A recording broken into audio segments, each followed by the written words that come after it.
बिस्मिल्लाहिर्रहमानिर्रहीम। अस्सलाम वालेकुम नाज़रीन, मैं साइमा कमल खुशामदीद कहती हूँ आपका प्रोग्राम चीख उठा कराची में।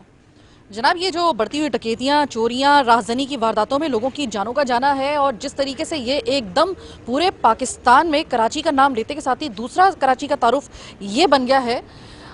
हमने इसके ऊपर हम प्रोग्राम मुसलसल कर रहे हैं, आप मुसलसल प्रोग्राम देख भी रहे हैं, लेकिन ज़रा कॉज ज़रा मालूम करें कि इसकी कॉज है क्या, ज़रा थोड़ा सा ये भी तो मालूम करें ना।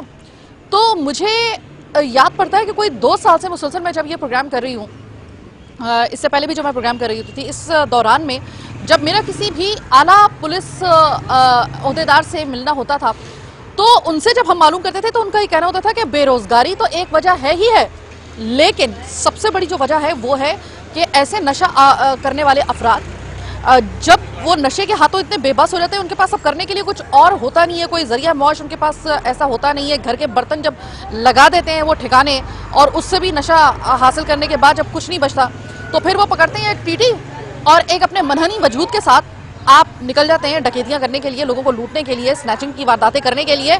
और इस दौरान में चूंकि वो होशो हवास की दुनिया में तो होते नहीं है, तो मेजॉरिटी में जो ऐसे इंसिडेंट हुए जिसमें शहरियों पर गोली चलाई गई और उसमें लोगों की जानें भी गई, उसमें अमूमन जो वजह निकली या ज़्यादातर जो वजह निकली वो ये थी कि ये वो अफराद थे कि ये किसी ना किसी नशे के आदी थे। तो उस वक्त बात ज़रा सही तरह समझ में नहीं आती थी। आज का प्रोग्राम ताना बाना है ये स्ट्रीट क्राइम के हवाले से। ये जो प्रोग्राम करें दरअसल हम नशा करने वाले अफराद के खिलाफ नहीं, इनफैक्ट कि वो लोग जो कि कारण है इस स्ट्रीट क्राइम का, ये एक कड़ी है स्ट्रीट क्राइम की और इन वारदातों में जो ये कड़ी एक बन रही है, आज एक कड़ी को हम छानने के लिए आए हैं चीख उठा कराची में। सबसे पहले जरा लोगों से बात करते हैं, जरा आपको दिखाते भी हैं कुछ ऐसे मनाजिर कि जब आपको पता चलेगा कि आप ही के शहर कराची में खुले बंदों किस तरीके से ये कारोबार अरूज पर और उसकी वजह से किस तरीके से एक शख्स जाता है, किसी की जान ले लेता है, मोबाइल छीन लेता है और फिर इस डकैती की वारदातों में, इन डकैती की वारदातों में फिर इजाफा हो रहा है। मेरे साथ रहिए। ये नशा जो खुले बंदों फरोख्त हो रहा है और फिर स्नैचिंग की वारदातें भी बढ़ रही हैं उसकी वजह से, इसकी वजह से बेचारे जो शरीफ लोग हैं यहाँ के वो कितने परेशान है, जरा इनकी शरीफों की भी बात सुन लेते हैं। अस्सलाम वालेकुम। वालेकुम अस्सलाम। सर, ये मैंने सुना है और मैंने देखा भी है यहाँ पर कि 2 कदम के ऊपर थाना है, थाने का कोई खौफ होना तो एक तरफ, खुले बंदों नाक के नीचे वहाँ पर अफीम, चर्स, आइस, हर तरह का नशा फरोख्त हो रहा है। ये क्या मंजर देखा है मेरी आंखों ने। जी मैडम, ये सारी पुलिस की मेहरबानियाँ हैं और हमारे वो इदारे डिपार्टमेंट जो इससे मुंसलक हैं नार्को टैक्स के साथ, मंशियात के हवाले से, वो ये उनकी मेहरबानियाँ हैं। कई बार मुसलसल पुलिस को इन्फॉर्म किया। ये तकरीबन पिछले 20 साल से 25 साल से यहाँ पर ये धंधा है और मुसलसल जो भी SHO आते हैं हम उनसे मुलाकात करते हैं, हम उन्हें दावत देते हैं, यहाँ बुलाते हैं, उन्हें विज़िट करवाते हैं। हालांकि ये पुलिस का काम है, हम उन्हें विज़िट भी करवाते हैं। उसके बावजूद वो हमें ये कहते हैं कि जी अब हम अभी आए हैं और ये 15-20 सालों का गंद है, हम कोशिश करेंगे। यानी हर आने वाला SHO इससे बरी ज़िम्मा होता है और ये धंधा पिछले 20 से 25 सालों से चलता हुआ आ रहा है। हमारे 15 साल 16 साल के मासूम बच्चे भी इस नशे के आदी हो गए हैं। वालिदैन अपने बच्चों को स्कूल मदरसा नहीं बेच सकते, अगर बेचते हैं तो उनकी जान को ख़तरा लाहक है कि कहीं ये बच्चे भी नशे के आदी ना हों। दूसरी वजह, अगर बच्चों के पास उनके खाने के पैसे या फ़ीस के, स्कूल के मदरसे के पैसे, वो भी ये मंशियात के आदी जो जराइम पेशे हैं ये छीन लेते हैं। इसका इतना बड़ा नुकसान है और इसके साथ साथ इसी वजह से इलाके के अंदर डकैतियाँ, दीगर जराइम में भी इजाफा हुआ। कुछ दिनों शायद आपकी नॉलेज में हो, यहाँ करीब में ही मेरे एक सैफुर्रहमान नाम का जवान लड़का था, मैंने उस पर प्रोग्राम भी किया है और बड़ा अफसोसनाक वाकया हुआ था। और उसके पीछे जब कार फरमा महरिकात हमने मालूम किए तो वो यही थे कि वो इसी कबीले से ताल्लुक़ रखने वाले लोग थे, यानी कि नशा करने वाले लोग थे और ज़्यादातर इसी तरीके से वो कार्रवाइयाँ इसी जगह पे करते हैं। जी, तो वो जराइम पेशा के हाथों शहीद हुआ, पहले ज़ख्मी हुआ। पुलिस ने इस पर कोई कार्रवाई नहीं की। हमने बार बार कहा, हमने आला हुकाम तक अपनी आवाज़ पहुँचाई, फिर भी इस पर कोई अमल दरामद नहीं हुआ। अलबत्ता मेरे IO से ये बात हुई थी तो IO मुझे ये कह रहे हैं कि ये कोई मैंने तो नहीं मारा, आप मुझसे इस तरह इस लहजे में बात करते हो। उनका मुझसे ये कहना था तो मैंने कहा हमें मालूम है, लेकिन ड्यूटी तो आपकी है कि कातिल कैसे गिरफ्तार होंगे। तो ये सबसे बड़ी वजह मंशियात है और नशा है जिसकी वजह से ये सूरत हाल है। मुझे इतने खुले बंदों यहाँ पर ये मंशियात फरोख्त हो रही है कि मुझे नहीं पता कि इतने बड़े मजमे में मेरे आमने सामने इर्द गिर्द इतना मजमा है, पता नहीं कितने के लोग ऐसे होंगे जो सिर्फ ये देखने के लिए आए होंगे, वही जराइम पेशा अफराद जो मंशियात को, और वो शायद मौजूद भी हो, वो देख भी रहे हो कि देखे तो सही कि हमारे मुतालिक क्या कहा जा रहा है, क्योंकि यहाँ पर इनके माथे पे तो लिखा नहीं होता।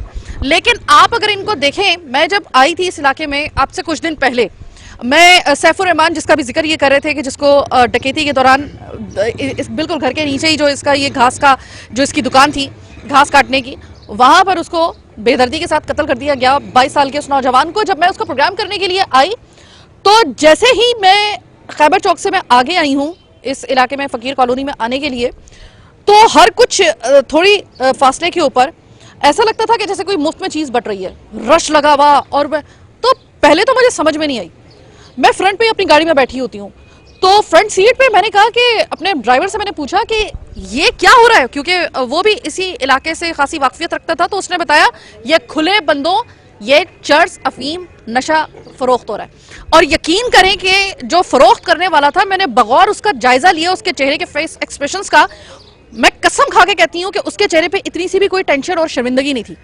उसको लग रहा था जैसे मेरे ख्याल में कि जो बेचारा यहाँ पर हक हलाल की कमाई करने वाला कोई ठेले वाला होता है ना, उसके चेहरे पे आपको खौफ नजर आएगा कि कभी भी मेरा ठेला उलट के पलट देंगे, केएमसी वाले आएंगे या कोई करेंगे, किसी भी कार्रवाई में मेरा पलट देंगे।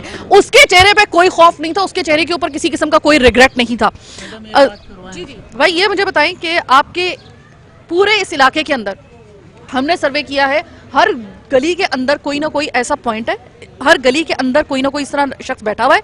अच्छा, ये तो वो है कि जो कि हैंड टू हैंड दे रहा है, सुना है कि होम डिलीवरी वगैरह भी होती है यहाँ पर। मैडम, पहले तो आपका बहुत शुक्रिया, आपने कराची में इस गरीब गुरबा इलाके में विज़िट किया, और यहाँ के आप दिन दिहाड़े आ जाओ, देख लो, रात को आ जाओ, दिन में आ जाओ, जिस टाइम मर्जी आ जाओ। इस रोडों पे क्रिस्टाली, पोड्री, मवाली ये ऐसे बैठे होते हैं जैसे इन लोगों की इस जगह पर कब्जा हो। किसकी सरपरस्ती होती है? हमारे तमाम SHO जो इस इलाके के SHO होते हैं उसकी सरपरस्ती ज़रूर हासिल होती है। अगर SHO की सरपरस्ती ना हो, यहाँ से कोई छू से पू नहीं कर सकता है। उसकी वजह ये होती है कि आप यहाँ पे एक ब्लॉक लगाओ, अभी मोबाइल आ जाएगी, वो तो 400 रुपये लेके चली जाएगी। अभी आप पानी का कनेक्शन करो, अभी मोबाइल आएगी तो 400 रुपये लेके चली जाएगी। अभी अगर आप यहाँ क्रिस्टल या पाउडर बेचोगे ना, तो मैं समझता हूँ कि ये तो ऐसी फजूल बात है कि पुलिस को पता नहीं। पुलिस को मंशियात फरोशों का तो घरों का नहीं, उनकी नस्लों का भी पता होता है। एक बात। दूसरी बात ये कि यहाँ पर जितने लोग हैं, मैं हल्फिया कह सकता हूँ कि यहाँ के मर्द तो छोड़ो ना, इनके बच्चे और इनकी लेडीज अगर नहीं बेचती हो तो आप मुझे जो सजा दो मुझे मंजूर है। मैं SHO मोमनाबाद से मुखातिब होकर कह सकता हूँ कि SHO साहब, आप खुद आते हो यहाँ इलाकों में और अपनी गाड़ियाँ बेचते हो, और यहाँ 200-200, 300-300 रुपये उन लोगों को पकड़ते हो जो गरीब किसी से चोरी करके लाया हो, किसी से छीना छपटी करके लाया हो, किसी के घर के बर्तन बेच के लाया हो, उसको आप पकड़ लेते हो और उससे जो होते हैं वो ले लेते हो। उनसे नहीं लेते हो जो उनको बंडलें ला के देता है, जो पैकेटें ला के देते हैं। औरतें आती है और मोटरसाइकिल से उतरती है और ये पूरा बंडल दे दिया, बेचो, कोई टेंशन नहीं है। क्योंकि SHO को जब सीट पे बैठ के मिल रहा होता है, ज्यादा से ज्यादा क्या होता है, हमारी सिंध गवर्नमेंट का SHO मुअत्तल हो गया, SHO चला गया भाई, 20 दिन के बाद वो अंदरून सिंध में SHO DSP लग जाता है 4-5 लाख रुपए दे के। तो ये कोई तरीका नहीं है। गरीब गुरबा लोग हैं, बेबस लोग हैं। हमारे यहाँ छोटे छोटे बच्चे, आप जरा कैमरामैन से मेरा घुमाओगे, छोटे छोटे बच्चे डर से कोई घर से बाहर नहीं भेजते है कि यार ऐसा ना हो कि उस मोहल्ले में चला जाए, वहाँ मंशियात है, वहाँ क्रिस्टाली है, वहाँ पोल्ट्री है। अगर उनके पास दूध के पैसे हो या राशन के पैसे हो, वो उनसे जबरदस्ती छीन लेते हैं। तो अब चोर किसको पकड़े? जब पुलिस ही सरपरस्ती करे तो गरीब आवाम कहाँ जाएगी? हम लोग मरेंगे ही, हमारे बच्चे बर्बादी होंगे, मंशियातों पे लगेंगे या गोलियों से मरेंगे। ये सिर्फ आवाम को बेवकूफ़ बनाते हैं और कुछ भी नहीं है, सिर्फ आवाम को बेवकूफ़ बनाने का हाल है इनका। सिंध हुकूमत और सिंध गवर्नमेंट जब तक हमारे गरीब गुरबा इलाकों में ये मंशियात और ये 2 नंबर और ये डकैतों के खिलाफ ऑपरेशन नहीं करे, तो इसके अलावा हमारे पास कोई हल नहीं है। और मीडिया का शुक्रिया ये कि मीडिया का काम है कि इस तरह आए और हम गरीब लोगों से अपनी राय ले इस चीज़ पे कि अल्लाह का वास्ता, मैं ख़ास तौर पर मोमनाबाद के SHO साहब से मुखातिब होकर कहता हूँ कि आप अगर फ़कीर कॉलोनी को साफ़ कर दोगे ना, तो आप अपने लिए जन्नत में एक बागीचा बना लोगे। मैं आपसे बात करना चाहूंगी, लेकिन उससे पहले मैं इनकी एक बात को टो करना चाहूंगी कि इन्होंने कहा कि खवातीन भी अब जो है इसके अंदर उनको भी इस्तेमाल किया जाता है, यानी कि मंशियात की खरीदो फरोख्त में खवातीन को भी इस्तेमाल किया जाता है। अस्सलाम वालेकुम। वालेकुम सलाम। भाई, मुझे ये बताइएगा, इस इलाके में जिस तरीके से मैंने अफीम, चर्स, नशा, आइस, क्रिस्टल, हर तरह का ये जो नशे हैं जिस तरीके से खुले बंदों मैंने फरोख्त होते हुए देखे हैं, तो मुझे समझ में आ गया आपकी इलाके में डकैतियों की, स्नैचिंग की वजह क्या है। और बाकी कराची के अंदर भी इर्द गिर्द के इलाकों में कौन डकैती कर रहा है, स्नैचिंग कर रहा है, पता चल गया है। इतने गैर महफूज हैं आप यहाँ पर इस नशा करने वाले या सप्लाई करने वाले इस मंशियात फरोशों के हाथों? हमें आपसे पहले भी लोग आए और यहाँ से चले गए, ठीक है। इस इलाके में नशा नहीं ख़त्म हो सकता, से जो मोमनाबाद थाना हो या औरंगी टोन थाना हो। मेरा खुद ज़ाती भाई इस नशे में तबाह हो गया। हम लोग एक कारोबारी लोग थे, इस इलाके में खुले इलाके में रहने को आए थे कि यहाँ पानी होगा, बिजली होगी, गैस होगा। ना बिजली है, ना गैस है, ना पानी है। क्रिस्टल तो नशा ऐसा है कि आम बिक रहा है, नशा ऐसा आम बिक रहा है जैसे टॉफी वाला दुकानदार दे रहा है। हर घर, हर दरवाजे के आगे जो बंदा इनकी आवाज़ उठाते हैं उसके पीछे लोग निकल आते हैं। हमारी पीपल्स पार्टी क्या कर रही है, रोडों के हालात देख लो। कोई भी पार्टी है, जमात है, कोई भी है, हालात बहुत ख़राब हैं। ये कुछ बंदे उन लोगों ने भेज दिए ये अफरा तफरी मचाने के लिए कि यहाँ बात ना हो, तो कुछ लोग यहाँ खड़े भी हैं। होने दें, जिस टाइम मुकर्रर होता है तो मौत उस दिन होती है, ऐसे नहीं होती है। ये सामने हमारा जवान यार दोस्त था, भाई था, हमारा अजीज था, हमारे गांव का था, तो इसका टाइम मुकर्रर था, तो वहाँ पे 5-6 लोग और भी बैठे थे। उसके टाइम मुकर्रर में हो गया बकाया। यहाँ नशा, मैं बोलता हूँ आप मीडिया आए हो, क्या पता आप ख़त्म कर सको, मुश्किल है मुझे नज़र आ रहा है। 25 साल से मैं देख रहा हूँ। देखो, ख़त्म करना नहीं, हाईलाइट करना हमारा काम है, ख़त्म करना ये पुलिस का काम है कि जो कुछ भी नहीं कर रही। मैं आपको उसकी बात की कर रहा हूँ, पुलिस पे भी मैं मीडिया भी आई है, ये नहीं बोल रहा हूँ कि आपसे पहले भी आई। ये मैं बोल रहा हूँ कि थाने को पता है कि किस इलाके में कौन रहते हैं, कौन नहीं रहते हैं। हर आदमी को पता होता है, किसको नहीं पता है कौन कहाँ है कौन नहीं है। यहाँ लोगों को नहीं पता ये मोबाइल छीनने वाले हैं, ये माल बेचने वाले हैं। कोई माई का लाल नहीं है कि यहाँ उसके सामने बोले, क्यों कि हालाती दुश्मनी हम लोगों ने ली है। हमारे जाती भाई लगा दिए इस काम पे, क्यों कि हमारे बाजू नहीं हो सकते। हमारा एक ही ईमान है, जिस टाइम मुकर्रर है वो टाइम आएगा। हम हर टाइम तुम्हारे साथ हैं, मीडिया है, कोई भी है, हर बंदा जहाँ बोले वहाँ जाएंगे, इसके खिलाफ लड़ेंगे। क्यों, वो भले बलोच है, वो पठान है, हजारेवाल है, पंजाबी है, कोई कौम का भी है, वो हमारा भाई है। नशा करेगा या नशा बेचेगा उसके खिलाफ हम बात करेंगे। बहुत शुक्रिया भाई। नशा बिक रहा है वाकई में? जी बिल्कुल बिक रहे हैं। यहाँ पे तो एक मजदूर जो है ना वो भी सेफ नहीं है। मैं यहाँ पे काम करता हूँ, तंदूर का काम करता हूँ। कुछ दिन पहले का वाक़या है कि मैं घर से निकला, तकरीबन आधे घंटे का फ़र्क, आधे घंटे में मैं घर से निकला, तंदूर तक पहुँचा। मेरा वालिद यहाँ से जाते घर तक, मेरा वालिद घर पे गया। 30,000 रुपये हमारे कमेटी के पड़े हुए थे, किसी की अमानत मेरे पास, वो 30,000 रुपये भी चले गए और 2 मोबाइल भी साथ में ले गए। अभी किसको पकड़े बंदा? और वो 30,000 रुपए यकीनन आपके लिए बहुत ज्यादा होंगे इस वजह से क्योंकि आप एक तंदूर पे काम करने वाले एक मेहनतकश हैं। जी बिल्कुल मैडम, वो तो ऐसा है कि हमारी मेहनत की कमाई है। हम सारा दिन यहाँ पे, मैं एक रोटी यानी 10 रुपए की रोटी बेच के हम इकट्ठा करते हैं। हम इनके लिए तो इकट्ठा नहीं करते हैं। सुबह को यहाँ पे देखो कि इतने नशाई होते हैं, इतने होते हैं कि हद से ज़्यादा, सैकड़ों के हिसाब पे हैं, लेके घूम रहे हैं, गली में घूम रहे हैं। अभी किसको बोल सकता है बंदा? किसी को नहीं बोल सकता है। यहाँ पे आप आके देखो, आप विजिट करो पूरे इलाके का, के देखो यहाँ पे कैसा कैसा नशा बिक रहा है। औरतें अलग बेच रही हैं, औरतें अलग पी रही हैं, मर्द अलग पी रहे हैं। हमारी जो ना नई जो जनरेशन है, नई नस्ल जो है ना वो तबाह हो रही है। इतनी हम लोग इस जगह तक पहुँच गए, इस नौबत तक पहुँच गए हैं कि अभी घर में यानी एक बंदा अगर नशे के ऊपर लग जाए तो बाकी जो है ना घर वाले, पूरा घर, उसका फैमिली तबाह हो जाता है। क्योंकि एक बंदे की वजह से उसके फिक्र में माँ बाप, बहन भाई सबको परेशानी होती है। लिहाजा हमारी सिंध गवर्नमेंट और ये हमारे जो है ना मोमनाबाद थाना, इनसे गुजारिश है, रिक्वेस्ट करते हैं कि आप एक बार इस इलाके का विजिट करके आप देखो और इस मंशियात को ख़त्म करो। बहुत शुक्रिया, बहुत शुक्रिया। ये आवाज़, ये चीख इस इलाके की जिसका नाम है फ़कीर कॉलोनी। इस जगह अगर मैं साइमा कमल अपनी टीम के साथ आ सकती है ना, तो 2 कदम के ऊपर जो थाना है, थाना मोमिनाबाद, जिसके ऊपर इतनी उंगलियां उठ चुकी हैं, हर केस के अंदर यहाँ पे होने वाली, इस जगह पे होने वाले केस के लिए उसको जिम्मेदार ठहराया जाता है। मैं सिर्फ पुलिस के आला अहकाम से मैं ये इल्तजा करूँगी, अहदेदारान से मैं इल्तजा करूँगी, IG सिंध से मैं इल्तजा करूँगी, हजूरे वाला आप हमें अगर अपना व्यू नहीं दे सकते हैं या हमें अपना सॉट नहीं दे सकते, अपना जो नुक्ता नज़र पेश नहीं कर सकते, कोई बात नहीं, कोई मसला नहीं है। कम से कम हजूरे वाला आपको पॉइंट आउट, जो थाने हम लोग कर रहे हैं, जो जगहें हम कर रहे हैं, कम से कम उसके ऊपर तो वो चीख तो सुन लीजिए, उसके ऊपर हमें मत दीजिए इंटरव्यू, खुदा के लिए उनको टाइट कर दीजिए, उनको जरा संभाल के रखिए। ये थाना इतना करप्ट हो चुका है कि हर शख्स के मुंह पर एक ही है कि ये थाने की मंजूरी के बगैर और उनके नोटिस के बगैर ये कार्रवाइयां यहाँ पर नहीं हो सकती हैं। बहुत बड़ा एलिगेशन है तो क्लियर कीजिए, नहीं है तो फिर थाना चेंज कीजिए। सिंपल सी एक बात है। छोटी सी एक ब्रेक का वक्त हुआ है, ब्रेक के बाद वापस आएंगे, दिखाएंगे आपको बहुत कुछ। मेरे साथ रहिएगा।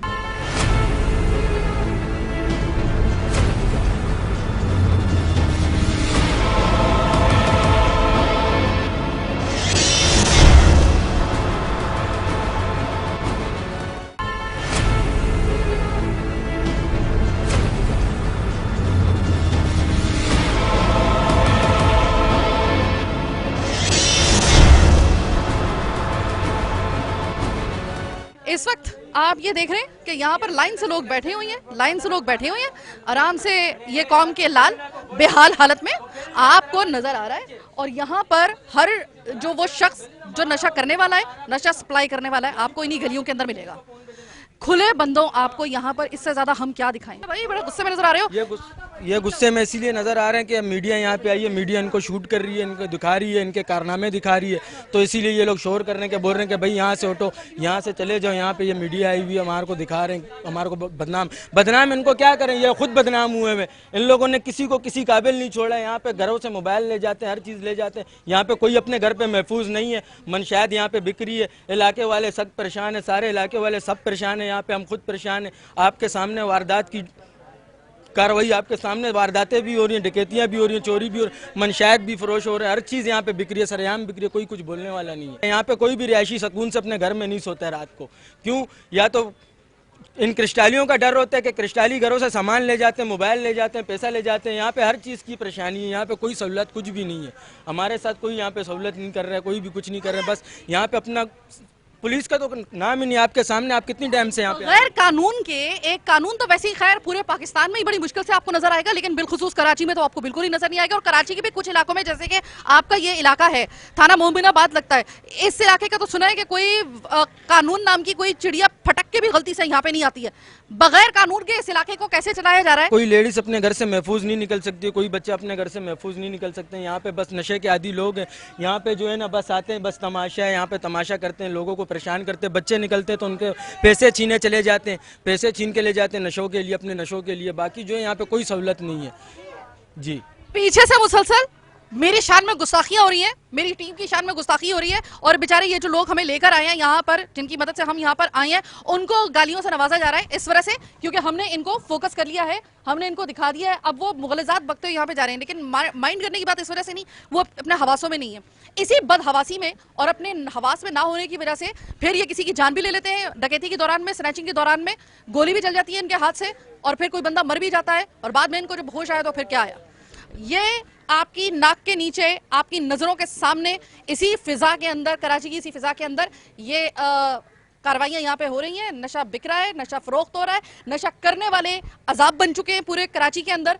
सिर्फ इस वजह से नहीं कि वो एक नाकारा शख्स के तौर पे कराची की धरती के ऊपर बोझ है, बल्कि इस वजह से क्योंकि इनकी वजह से कई डकैतियों की ऐसी वारदातों में ये लोग मुलविस पाए गए हैं। और ये कंफर्म हो चुका है, रजिस्टर्ड है, हर तरीके से इस बात को रेक्टिफाई किया जा चुका है, कोई दो राय नहीं है। अब मैं आपको अगली गलियों में लेके जा रही हूँ।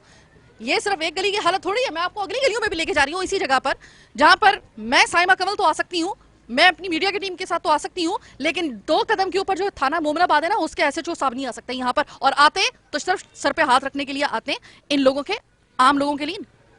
चले अगली गली दिखाते हैं आपको।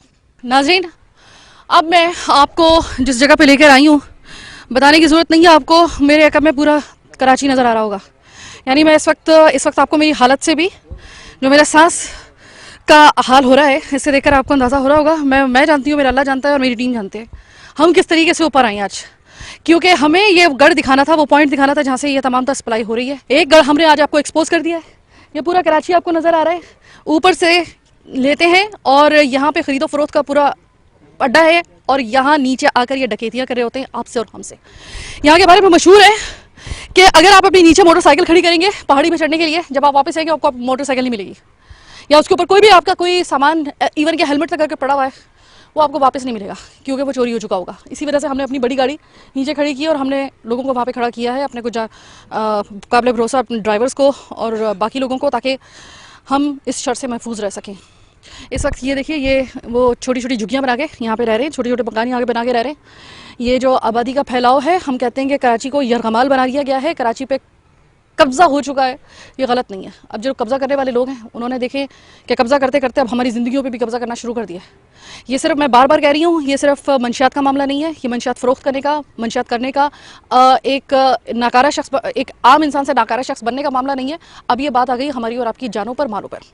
हम जो मुसलसल इस वक्त प्रोग्राम कर रहे हैं डकैतियों के ऊपर, स्नैचिंग के ऊपर, सबसे बड़ा कॉज यही निकल रहा है। मैं शुक्रगुजार हूँ कि यहाँ के लोगों ने मेरे साथ बहुत ताउन किया है, वरना मेरा यहाँ पे आना नामुमकिन था, मेरी टीम का यहाँ पे आना नामुमकिन था। जितना हम लोगों को प्रोटेक्ट इन्होंने किया, क्योंकि हम पुलिस को तो बता नहीं सकते थे, हम सिक्योरिटी लेके नहीं आ सकते थे, क्योंकि बताया जा रहा है कि आप यहाँ पर अगर पुलिस को इन्फॉर्म करेंगी तो बजाय आपको सिक्योरिटी देने के, उल्टा वो इन लोगों को इन्फॉर्म कर देंगे कि हट जाओ, मीडिया आ रहा है, यहाँ पे कुछ होना नहीं चाहिए। इस वजह से हमें उनकी मदद नहीं लेनी थी और यहाँ के लोगों ने हमें खासा प्रोटेक्ट किया है, बहुत मदद किया हमारी, और इस वक्त लोग हमारे साथ मौजूद हैं। अस्सलाम वालेकुम भाई। मैं वाकई आपकी बात की कायल हो गई। आप लोगों ने सही बताया था कि आप ऊपर जाएं। तकलीफ तो आपको बहुत होगी, रात को शायद आपको नींद भी ना आ सके, बुखार भी हो जाए आपको, इतने एक कठिन रास्ता है, लेकिन हम आपको वो पॉइंट दिखा देंगे। और वो पॉइंट मैंने देख लिया अपनी आंखों से, मैंने होता हुआ देख लिया यहाँ पे। भाई कैसी नस्ल तुम्हारे यहाँ पे परवान चढ़ेगी? यहाँ पे कोई खौफ है कि हमारे बच्चे भी तो कहीं इसी का सिस्टम का हिस्सा नहीं बन जाएंगे, ये इसी लाइन में नहीं लग जाएंगे? बिल्कुल इस चीज़ का खौफ है कि इन लोगों ने जो है ना, इंतहाई जो है ना, ये बहुत ही गलत काम हो रहा है यहाँ पे कोई पूछने वाला नहीं है। घरों से बच्चों को बाहर नहीं भेज सकते कि भाई कि ये उनको देखकर इस चीज़ के आदी ना बन जाए, ठीक है। और यहाँ सेफ्टी बिल्कुल भी नहीं है कि बिल्कुल भी सेफ्टी हो, किसी को कोई अपने घर से बाहर नहीं जा सकता। यहाँ घर में लेडीज़ है, उनको भी ख़तरा रहता है कि भाई हम अकेले घर में, कोई हमारे घर में आ ना जाए। इन लोगों ने जो है ना बहुत खौफ फैलाया हुआ है यहाँ पे। लिहाजा गुजारिश है मोमनाबाद थाना SHO से कि इस पर थोड़ा काबू करें। का तो भाई आपने कहा है कि वो तो बर्बाद हो गया, इसी भाई आपके सामने ये उसके मुजरिम बैठे हुए हैं, और यही मुजरिम फिर हमारे भी मुजरिम बन जाते हैं जब ये शहर भर में जाते हैं। ऐसे में आपके नस्ल नई वाली जो है, वो कैसे देख रहे हैं आप कि अगर ये इसको कंट्रोल नहीं किया गया तो ये जो आपकी नस्ल आपके सामने इस वक्त है, क्या होगा इनका? हमारे को तो ये यकीन है, यहाँ सब कौम हमारी अपनी है, किसी कौम से भी तलक रखते हैं। पहले ये कर रहे हैं। दूसरा, आपका मैं शुक्रिया अदा ये कर रहा हूँ कि इस बाड़ी पे पहली टीम जो है यहाँ तक पहुँची है। इससे पहले कोई टीम यहाँ तक नहीं पहुँच सकी, ना कोई पुलिस वाले भी यहाँ तक आते हैं। इसी तरह कुछ घर हैं यहाँ बंद रखे हुए हैं, जिनमें असले भी हैं, चोरियाँ करते हैं, डकैतियाँ करते हैं। जो लोग बात करते हैं उनके खिलाफ उनके घर में देखते नहीं हैं, उनकी गाड़ियाँ खड़ी होती हैं, उनकी बेटियाँ निकाल आते हैं, बहुत मामलात हैं। आपकी टीम का बहुत शुक्रिया अदा कर रहा हूँ कि जिस पहाड़ी पर आप चढ़े हो, इस पहाड़ी पर चढ़ के कोई मैं तो ये बोलता हूँ कि किसी सियासीदान का बेटा लग जाए या किसी बड़े बड़े ओहदेदार का बेटा लग जाए तो उसके दिल से पूछोगे क्या होता है।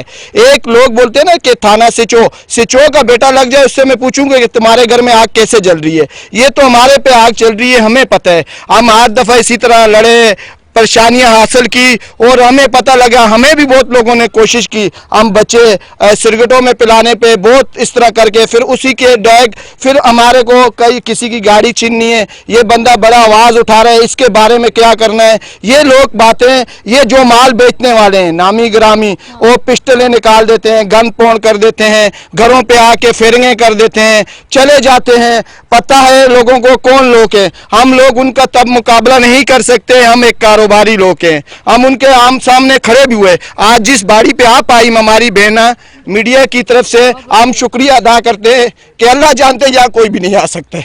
भाई आप रोए नहीं, मुझे पता है कि आपके भाई का दुख क्या है, आपके लिए आपका दिल जला हुआ है। मेरे लिए मुझे मालूम था, क्योंकि ये रास्ता वाकई में किसी लड़की के आने के लिए तो छोड़े, किसी मर्द के आने के लिए भी ये रास्ता जो था वो फिजिबल नहीं था। दोस्त भी हमारे साथ आते ऊपर गिर गए, और इलाके के जो बच्चे हैं ना छोटे, ये हमारे को रास्ते बताते रहे। हमें तो पता है इलाके में, हम मीडिया को बोले, हमें थाने को बोले, थाने को नहीं पता है। पुलिस आवे, सिपाही आवे, पैदल आए, हमें यही दुख है। हमें इन लोगों से खतरा होता है। ये माल फरोख से जवान तबका हार तबाह हो गया। हमारे भतीजे, ये बच्चे, इनका भी हाल सीरियत नहीं है। ऐसा है कि बहुत हालात है। आपका मीडिया का बहुत शुक्रिया अदा हूँ कि आप, मेरी बहन, आपकी टीम इधर तक पहुंची है। हम दिल दयाई से आपसे गुजारिश करते हैं, दुआ दे सकते हैं हम। मैं आपकी दुआओं की तरफदार हूँ भाई। सबसे पहले तो आपका बहुत बहुत शुक्रिया, शुरू से लेकर आखिर तक आपने पहले बता दिया था बहुत मुश्किल सफर है, लेकिन हमें जिद की, हम आए यहाँ पर, आपका ताउन हमारे साथ रहा, आपने के कदम पे हम लोगों को प्रोटेक्ट किया और हमें तो रास्ता पता ही नहीं था ये वाला, और ये हम बिल आखिर उस जगह पे पहुंच गए जहाँ से तबाही शुरू होती है। भाई ये मुझे बता दें कि थाना आपके सर पे हाथ नहीं रख रहा है, इनके सर पे हाथ रख रहा है बकौल आप लोगों के। कोई भी शख्स यहाँ पर आता है वो बेबस हो जाता है इस वजह से, क्योंकि ये माफिया इतना बड़ा है कि मैं आपको एक और चीज़ भी बता दूं पेशतर इसके कि मैं भूल जाऊं कि जब हम लोग नीचे प्रोग्राम कर रहे थे तो कुछ इसी तरह के अनासिर आए और मेरा कैमरा तोड़ने की कोशिश की, मेरी टीम का कैमरा तोड़ने की कोशिश की। वो तो शुक्र है कि मेरी टीम यहाँ पे बहुत ही ज़्यादा डेडिकेटेड है और उन्होंने कैमरे को नुकसान नहीं होने दिया। लेकिन ऐसा है कि हम लोगों को यहाँ पर आने के बाद ही पता चल गया कि यहाँ पे कितना स्ट्रांग ये नेटवर्क है मंशियात का, और हमें बता दिया गया था कि आप अपनी मर्जी पे जा रहे हैं और अपनी जिम्मेदारी पे जा रहे हैं। ये बात हमें पता थी। देने वाली ज़ात अल्लाह ताला की है, जिंदगी भी और मौत भी, लेकिन इस शहर कायद का वाकई में कोई पुरसाने हाल नहीं है। इसको लावारिस अगर कहते हैं, ठीक लावारिस कहते हैं। ये लावारिस शहर है, आपका सारा नजर आ रहा है, पूरा शहर आपको नजर आ रहा है। हम इस वक्त जो चोटी है, ये जो पहाड़ी है, टॉप पे हम इसके खड़े हुए हैं। हम ये नीचे से, यकीन करें कि नीचे सतह जमीन से हम लोग यहाँ पर आए हैं। मुझसे पूछिए, मेरी टीम से पूछिए, लोगों से पूछिए हमारे पाँवों की क्या हालत हो रही है। यहाँ पे कोई आम इंसान नहीं आ सकता है। हाँ, ये लोग पता है क्योंकि अब पुलिस भी अगर आएगी तो क्या होगा कि पुलिस, एक तो माशाल्लाह उनकी फिटनेस आपके सामने ही है, यहाँ पे पुलिस आ ही नहीं सकती है किसी सूरत में। सबको पता है कि यहाँ पे खड़े हुए हैं। यहाँ पे पुलिस, एक तो शेल्टर, दूसरी बात ये कि इतना मुश्किल इन्होंने चुन के वो जगह ली है जहां पर आम लोगों का आना इतना आसान ना हो, लेकिन पुलिस का भी यहाँ पे आना जो है ना वो इतना आसान नहीं है, इतना खतरनाक। अब तो ये है कि कोई बड़े पैमाने पे कार्रवाई हो तो कोई बात बने, बड़े पैमाने पे कार्रवाई होगी तो यकीनन कोई कार्रवाई होगी। बिल्कुल, बेशक ऐसे ही है। ये तो अब हमारे ओहदेदारान को चाहिए कि इस बारे में सोचें, मुस्तकबिल के बच्चों के बारे में सोचें कि इनका फ्यूचर ख़राब हो रहा है, मसले मसाइल इतने बढ़ गए हैं, हर बंदा परेशान है इस वजह से। ये वो जो सामने वो जो एक कफीमी मुझे घुरियां लगा रहा है, जो घूर घूर के देखे जा रहा है, he is continuously staring at me, तो बड़े वो तैश में मुझे देख रहा है और वो मेरी टीम को भी देख रहा है। तो ये मुझे बताएंगे कि आपके इलाके का ही बंदा है? यहाँ के ही रहने वाले हैं, कहाँ से बाहर से आए हुए हैं कोई पता नहीं। ये लाड़ी से आए हुए हैं, कुरंगी से आए हुए हैं, या इस इलाके के हैं, कोई पता नहीं है। जब इसके हकीकत बात कर लो कि ये इस जगह के रहते हैं और रात को आपके पीछे आ जाएंगे। इसके करीब इधर अस्पताल बनाई हुई है, वो भी एक ढंग बनाया हुआ है, वहाँ पे लेते हैं, जमा करते हैं, फिर बाहर निकल के आते हैं। मैंने खुद अपना भाई दाखिल किया है वहाँ पे, सिचो ने जो बनाया हुआ था उसके भी 2000 रुपये फीस लेते हैं कुछ टाइम के लिए। उसके अंदर भी नशा मिलता है, ना मिले मुझे सरेआम फांसी चढ़ा देना, उसके अंदर भी नशा मिलता है। यानी कि जिस रिहैबिलिटेशन सेंटर में उनको इलाज के लिए भेजा जाता है वहां पे भी खैर से नशे की फरावानी है और वहां पे भी तरसील है। बिल्कुल हकीकत में वहाँ पे भी नशा मिलता है। मैं आपको कुछ लोग ऐसे देखूं कि जो वहाँ पे सही हो के बाहर निकले और वापस फिर उसी तरह, तो 2000 रुपया उसकी फीस है, लोग तंग हो जाते हैं, ले जाते हैं। और यहाँ कत्ल क्या, ये ऐसे हैं कि आपकी टीम को नहीं पता है कि इतने कत्ल ऐसे भी हुए हैं कि घरों में जो शायद नहीं हुए, जो ना मीडिया पे आए हुए हैं, मतलब रिपोर्ट ही नहीं हुए, नहीं रिपोर्ट हुई है, कोई भी ऐसी रिपोर्ट नहीं हुई है कि घरों के लोगों के कत्ल हुए, लोगों की इज्जतों पे चले गए, कि लोग शर्म के मारे कोई इज्जतदार बाहर नहीं निकला, कमजोर आदमी कोई बाहर नहीं निकल सकते। क्यों कि इन लोगों के थोड़ा पूरे दरिंदे जमा हो जाते हैं। तो अभी जब पार्टी दुरुस्त होती है तो एक बोलते हैं ये वो यही लोग करते हैं, और कौन करते हैं? बाहर के लोग कोई भी नहीं आते। इस पहाड़ी पे आप आए हुए ना, कोई भी नहीं आ सकता, हमारे सिचो भी नहीं आ सकते मोमनाबाद थाने का, ठीक है ना। ये वो पहाड़ियां हैं कि हमारे साथ इतना जुल्म हो रहा है, और पूरी आवाम, ये कुछ लोग ऐसे डर के मारे नहीं, ये छोटे छोटे बच्चों ने आपको इस जगह पे मुंतकिल पहुंचा। इसी तरह कुछ और जगह भी हैं जो बहुत मुश्किल रास्ते हैं, आप नहीं पहुंच सकते हो। आप हमारी बहन हो, आप आए हमारे लिए शुक्रिया आपका बहुत। हम जितनी आप बोले हम आपके लिए कम है, हम दिले दुआएं देंगे। आप सिर्फ दुआएं दें, हम तो सिर्फ बद्दुआएं देंगे उस सिस्टम को कि जिसने हमारे शहर का ये हाल कर दिया है। यह पढ़े लिखों का शहर था, ये उन अदबी लोगों का शहर था कि जिनके बारे में ये कहा जाता है कि जब वो बोलते हैं तो उनके मुंह से फूल झड़ते थे। ये रोशनियों का शहर था। आज आपने इस शहर की क्या हालत कर दी है। क्या अगर साइमा कंवल को, इसकी टीम को, K21 को, चीख हुट्टा कराची को इस अड्डे की खबर हो सकती है, हम आ सकते हैं, तो क्या आप लोग नहीं आ सकते जिनकी ये जिम्मेदारी है इस नासूर से पाक करने के लिए? ये लोग बता रहे हैं, इन्होंने तो मेरे तो रोंगटे खड़े हो गए सुन के। आप एक ऐसी जगह पे रह रहे हैं, ये सारे के सारे वो लोग हैं कि जो कि नशा नहीं करते, शरीफ लोग हैं। इनके मुंह के ऊपर हम लोग यहाँ पर आए हैं। ये वो लोग हैं कि जो कह रहे हैं कि हम अपनी इज्जतों को संभाल के बैठे हुए हैं, क्योंकि ये नशा करने वाले अफराद जो हैं ये नशे की तलाश में घरों के अंदर घुसते हैं। छोटे छोटे घर हैं, ये कोई बाहर कोई गार्ड नहीं बैठा हुआ, घरों के अंदर घुसते हैं खिड़कियों के जरिए, किसी तरीके से घर में खवातीन होती है उनके साथ बदफेली होती है या उनके साथ कोई मिसहैप होता है, क्योंकि वो होश में तो होते नहीं है, या फिर उनके घरों से जो कोई नकदी रखी होती है, कोई कीमती चीज रखी होती है, वो उठाकर ले जाते हैं। गरीब लोग बेचारे हैं, अपनी इज्जतों को संभाल के बैठे हुए हैं। अगर कोई इनके साथ ऐसा मिसहैप भी होता है तो वो कहते हैं कि हम अपने मुंह पे जिप लगा लेते हैं। इतने खौफ के अंदर आपने इस कराची को यरगमाल बना के रखा हुआ है। यरगमाल है ये कराची नहीं है। ये जो आपको नजर आ रहा है ये शहर यरगमाल है और आप हैं काबिज इसके ऊपर।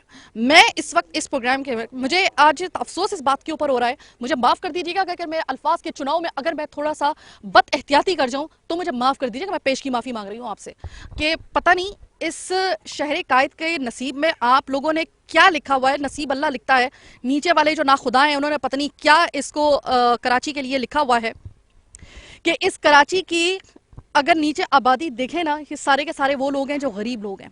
अब अगर एक हम नशा करने वाले को देखते हैं, मैं मुसलसल देख रही थी, वो कॉन्स्टेंटली मेरी तरफ देखे जा रहा था और बड़े खूंखार नजरों से देखे जा रहा था। मुझे वो इस तरीके से खूंखार नजरों से यहाँ पे देख रहा था और मैंने जो इस पहाड़ी पे चढ़ने से लेकर नीचे मैं रिपोर्ट करते तक जो मैंने अपने ऊपर मैंने नजरें देखी हैं और जो मैंने मतलब धमकी आमेज मेरे रवैया, यहाँ तक कि मेरे कैमरा तक तोड़ने की कोशिश की गई है। मुझे अगर इन हालात का सामना करना पड़ सकता है तो इन बेचारी बच्चियों का, जो नीचे बच्चियां हैं घरों के अंदर, वो दुबक के बैठी हुई हैं खौफ के मारे कि कहीं अब बाहर निकलेंगे हमें कोई अफीमी, चरसी, मवाली, कोई इस तरह के ये जो नशा करने वाले लोग हैं, मंशियात फरोश, इनकी नज़र हम पे पड़ ना जाए, हमें हमारे साथ बदतमीजी ना हो जाए। और कई लोगों के साथ ऐसा हो भी चुका है। उनके सोचे कि उन बेचारी औरतों का क्या हाल होगा, उन बेचारी बच्चियों का क्या हाल होगा। आपने तो ये ना शहर मरने के काबिल छोड़ा ना जीने के काबिल छोड़ा। मैं आईजी सिंध से और खास तौर पे रेंजर से मैं दरख्वास्त करूंगी, ये देखिए हाथ जुड़े हुए मेरे आपके आगे, संभाल सकते हैं मामले को, संभाल लें। पुलिस के बस की बात नहीं रही। पुलिस को मैं साफ कह रही हूँ, पुलिस के बस की बात नहीं है। अब तो रेंजर्स आए यहाँ पर कार्रवाई करे तो ही कोई बात होगी, या फिर कोई बड़े लेवल पे कोई कार्रवाई हो तो ही आप सफाया कर सकते हैं, वरना पुलिस के बस की बात नहीं है। ये उसके बस की बात नहीं है, कुछ भी नहीं हो सकता। फिर आईजी सिंध साहब, बड़ा सवालिया निशान है आपके लिए। मोमिनाबाद थाना ये सामने, मेरी नज़रों के सामने, बस मैं यही बात करूंगी। मुझे ये बताइए सर, ये मंशियात का धंधा अरूज पर, खुले बंदों, यही फिर नशाई नीचे जाके वो पूरा शहर पूरा इनके सामने खुला हुआ है, नीचे जाके डकैतियां कर रहे हैं, चोरियां कर रहे हैं, बंदों को मार रहे हैं, हमारे कराची के लोगों को मार रहे हैं। क्या इसका हल हो सकता है? तो इसका हल ये मोहतरमा के बाला हकाम तवज्जो दे, वो तवज्जो नहीं देते। घरों के अंदर से चोरियाँ हो जाते, दरवाजे निकाल लेते, खिड़कियाँ तक निकाल लेते, और जब जाते तो कबाड़ियाँ सारे उससे लेते। यही नशे आते जाते रात भर, तकलीफ है सारे लोगों को, मगर गरीब लोग है, गरीब तबका है, कोई कुछ बोल नहीं सकते।